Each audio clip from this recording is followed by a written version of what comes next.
Hello everyone, and chesed lachem v'shalom, grace to you and peace.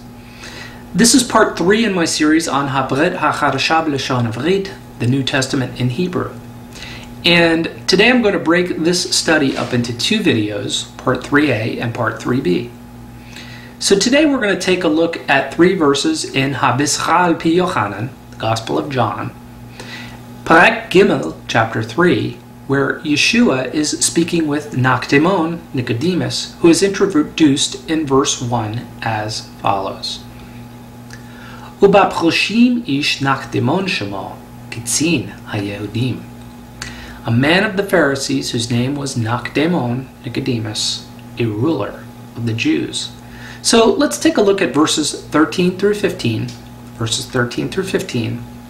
which read in the Hebrew, Ve'ish lo ala hashmayma bilti im asher yared min hashamayim ben ha'adam asher hu b'shamayim ve'ka'asher higbe'a Moshe et hanachash b'midbar ken tzarich ben ha'adam lehinase leme'an asher lo yovad kol ha'ma'amin bo ki im yehyeh chaye olam, which in the English is, no one has ascended into heaven but he who descended from heaven, Ben Adam, the Son of Man, who is in heaven. And as Moses, lifted up the Nachash, serpent, the Midbar, in the wilderness, even so must Ben Adam, the Son of Man, be lifted up, that whoever believes in him will not perish, but have Chaye Olam, eternal life. Now this passage refers back to 2 different passages in the Tanakh. The Son of Man to Sefer Daniel, or the book of Daniel, chapter 7, verses 13 through 14, and the serpent lifted up in the wilderness to Sefer B'Midbar, Numbers, chapter 21, verses 8 through 9. Now both of these passages require some time and development. Daniel 7, 13 through 14 is an Aramaic passage, so I'm going to cover it as part of a new series I will be starting shortly called Aramaic Old Testament, in which I will analyze passages in the Aramaic portions of the Old Testament. Some very interesting portions of the Old Testament in Aramaic.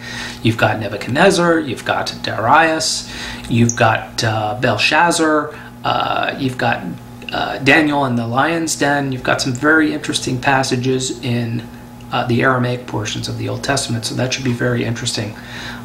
For now, suffice to say that the term Son of Man is a title of Messiah emphasizing his humanity, which is used by Yeshua in tandem with the title Son of God, which emphasizes his deity.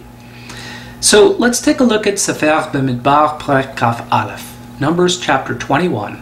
And first, let's get the context of what is going on starting in verse 4, where we have the people of the loathsome generation, as Yahweh calls them, in the Tehillim, Psalm 95:10.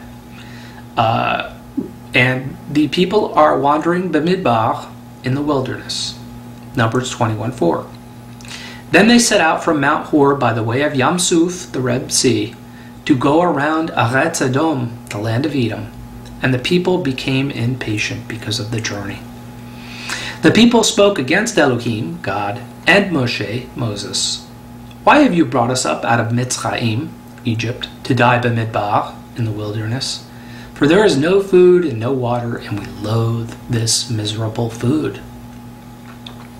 Yahweh sent Hanachashim, Hasarafim, burning serpents, among the people, and they bit the people, so that many of the people of Israel died. So the people came to Moshe and said, "We have sinned because we have spoken against Yahweh and against you. Intercede with Yahweh, that he may remove Hanachash, the serpent, from among us." And Moses interceded for the people. And now we come to our passage in verses 8 through 9, Numbers 21, 8 through 9, which reads in the Hebrew, Vayomer Yahweh al Moshe, Aseh lecha saraf, v'sim oto al nes, v'haya kol hanasuch, v'ra'a oto v'chai. Vaya'as Moshe nachash nechoshet, וישמחו על הנס, והיה אם נסח הנחש את איש והביט אל נחש הנחשת וחי. Which reads in the English, and then Yahweh said to Moshe, make a saraf, a burning one, and set it on a nes, a pole. And it shall come about that everyone who is bitten, when he looks at it, he will live. And Moshe made a nachash nachoshet, a bronze serpent, and he set it on hanes, the pole. And it came about that if a nachash serpent bit any man, when he looked to the nachash nachoshet, the bronze serpent, he lived.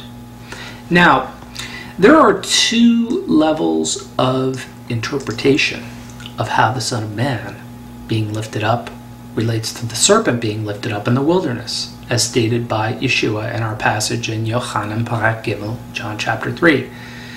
I'm going to discuss the first level today and come back in part 3b and discuss the second level, which the second level is very, very deep, and in my 25 years of Bible study, I've really never heard it taught properly as I see it in the original language, so you'll not want to miss that. That will be very interesting.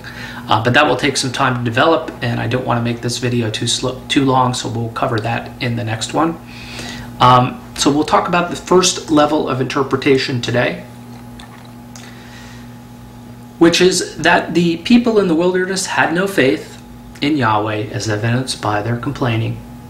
And Yahweh sent the Nachashim, the serpents, as a punishment for their lack of faith. And when the people repented of their sin, Yahweh did not take the serpents away. Instead, he forced them. He forced the people to have faith by requiring them to engage in an act of faith, looking to the lifted up Nachash, Nachashet, the bronze serpent, in order to have physical life. And in the same way, Yeshua was lifted up on a pole, the cross. And we must look to him in faith in order to have Chaye Olam, eternal life. So if you're watching this video and you've never looked to Yeshua, the lifted up one, in faith, why not do that right now? And you will have Chaye Olam. Thank you, and Todah Rabah.